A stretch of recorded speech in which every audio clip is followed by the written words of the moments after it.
السلام علیکم، دس از وقار رجاس اور یہ ہے رمضان اسپیشل 2020۔ آپ کو پتا ہے گائز کہ اگر انسان کی نیت اچھی ہو تو بہت سے مشکل کام وہ آسانی سے کر سکتا ہے، اور اگر آپ کی نیت ہی اچھی نہیں ہے، اگر آپ کوئی بھی کام کرنے لگے ہیں تو اس کو کرنے کی آپ کی نیت ہی نہیں ہے، اگر آپ کرنا ہی نہیں چاہ رہے لیکن آپ کو مجبوراً وہ کام کرنا پڑ رہا ہے تو وہ کام تکمیل تک نہیں پہنچے گا۔ اگر آپ کی نیت اچھی ہے تو بڑے سے بڑا مشکل کام بہت ہی آسانی سے آپ کر لیں گے۔ اگر آپ کی نیت ہی اچھی نہیں ہے تو چھوٹے سے چھوٹا کام جو بہت ہی آسان سا کام ہو وہ کرتے ہوئے بھی آپ کو تکلیف محسوس ہوگی۔ اور اسی سلسلے میں حضور اکرم صلی اللہ علیہ وسلم کی حدیث مبارک ہے کہ انما الاعمال بالنیات، اعمال کا دار و مدار نیتوں پر ہے۔ ہر عمل کا نتیجہ ہر انسان کو اس کی نیت کے مطابق ہی ملے گا۔ اگر کسی شخص نے دولت و دنیا حاصل کرنے کے لیے ہجرت کی تو جس شخص نے وہ ہجرت کی، اگر اس کی نیت دولت و دنیا حاصل کرنے کی ہے تو اسے وہی کچھ ملے گا جس کی نیت سے اس نے ہجرت کی ہے۔ تو اس سے ثابت ہوا کہ ہم جو بھی کام کرتے ہیں ہماری نیت جو ہے وہ بہت زیادہ میٹر کرتی ہے۔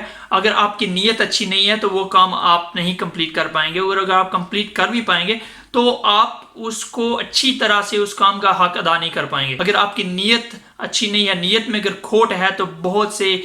پیچیدگیاں پیدا ہو جاتی ہیں کوئی بھی کام کرتے ہوئے۔ اگر آپ کو یا تو آپ کے جو بھی کام کمپلیٹ کیا ہے آپ کو اس کی کمپلینٹس ملیں گی، اور اگر آپ نے اس کام کو کر بھی دیا ہے، پہلی تو بات یہ ہے کہ اگر آپ کی نیت اچھی نہیں ہے تو آپ کوئی بھی کام کمپلیٹ نہیں کر پاتے، اور اگر آپ کمپلیٹ کر بھی پاتے ہیں اس کام کو تو بہت سی کمپلینٹس آئیں گی اس کام کے متعلق جو آپ نے ایک بری نیت کے ساتھ کیا ہے۔ اور اگر آپ کی نیت اچھی ہے تو بڑے سے بڑا مشکل کام ہی آپ کو بہت ہی آسانی سے آپ اس کو حل کر پائیں گے۔ تو گائز اپنی نیت کو ہمیشہ اچھا رکھا کریں، اور جو بھی کام کریں سچے دل سے کیا کریں، تاکہ اس کام کو بھی ایک فخر محسوس ہو کہ مجھے بھی کسی شخص نے اچھے طریقے سے کیا ہے۔ تو گائز اگر آپ جو بھی کام کرتے ہیں تو اس کام کو بہت ہی ایک پازیٹیو تھنکنگ کے ساتھ کیا کریں، اور جس کا رزلٹ ملتا ہے اور آپ کے دل کو خوشی ملتی ہے، آپ کو سکون ملتا ہے۔ اگر آپ کو کوئی بھی کام کمپلیٹ کرنے کے بعد آپ کو سکون نہیں ملا نا تو اس کام میں کوئی نہ کوئی کمی رہ گئی ہے۔ تو جو بھی کام کیا کریں اس کو ایک اچھی نیت کے ساتھ کیا کریں جس میں بہت سی برکتیں ہیں۔ جو بھی کام آپ کرتے ہیں وہ اگر آپ کی اچھی نیت کے ساتھ کیا گیا ہو وہ کام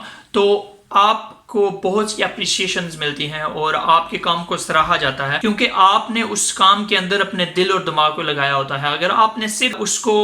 آپ کی اب نیت ہی نہیں ہے اس کام کو اگر آپ نے برے طریقے سے کیا ہے تو اس کام کے اندر کسی کو بھی کوئی خوبی نظر نہیں آئے گی، کسی کو بھی کوئی اچھائی نظر نہیں آئے گی، کیونکہ آپ نے اپنی جان نہیں لگائی اس کام کے اندر۔ جو بھی کام کیا کریں اس کو ایک اچھے طریقے سے اس کا حق ادا کیا کریں۔ تو گائز جن لوگوں نے ابھی تک میرے اس چینل کو سبسکرائب نہیں کیا وہ نیچے دیے گئے سبسکرائب بٹن کو کلک کریں اور بیل آئیکن کو ضرور پریس کریں، اور آپ کو میری ہر ایک ویڈیو کا نوٹیفیکیشن ملتا رہے گا۔ تو اب بات کرتے ہیں کہ حضور اکرم صلی اللہ علیہ وسلم پر وحی کیسے نازل ہوتی ہے۔ اس سلسلے میں ایک حدیث شریف ہے، صحیح بخاری کی حدیث ہے کہ آپ صلی اللہ علیہ وسلم کی خدمت میں ایک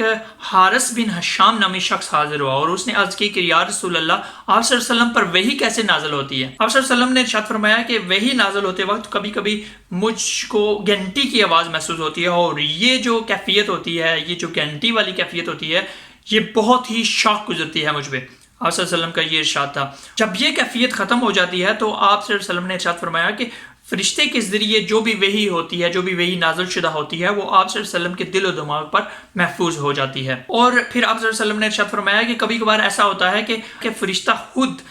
بشکل انسان میرے پاس آتا ہے اور مجھ سے کلام کرتا ہے، اور میں اس کی کہی ہوئی ہر بات کو یاد کر لیتا ہوں۔ حضرت عائشہ رضی اللہ عنہا بیان فرماتی ہیں کہ آپ صلی اللہ علیہ وسلم کو میں نے دیکھا ہے کہ کڑاکے کی سردی میں، بہت ہی زیادہ ٹھنڈ کے موسم میں، حضرت عائشہ رضی اللہ عنہا نے حضور اکرم صلی اللہ علیہ وسلم کو دیکھا جب ان پر وحی نازل ہوئی، اور جب وحی کا سلسلہ موقوف ہوا، یعنی وحی جب نازل ہو چکی، وحی کا سلسلہ جب ختم ہوا، تو حضرت عائشہ فرماتی ہیں کہ آپ نے حضور اکرم صلی اللہ علیہ وسلم کو دیکھا ہے کہ آپ صلی اللہ علیہ وسلم کی پیشانی مبارک نہایت ہی سردی کے موسم میں آپ کی پیشانی مبارک کے اوپر بہت زیادہ پسینہ تھا، پسینے سے شرابور تھی۔ حضور اکرم صلی اللہ علیہ وسلم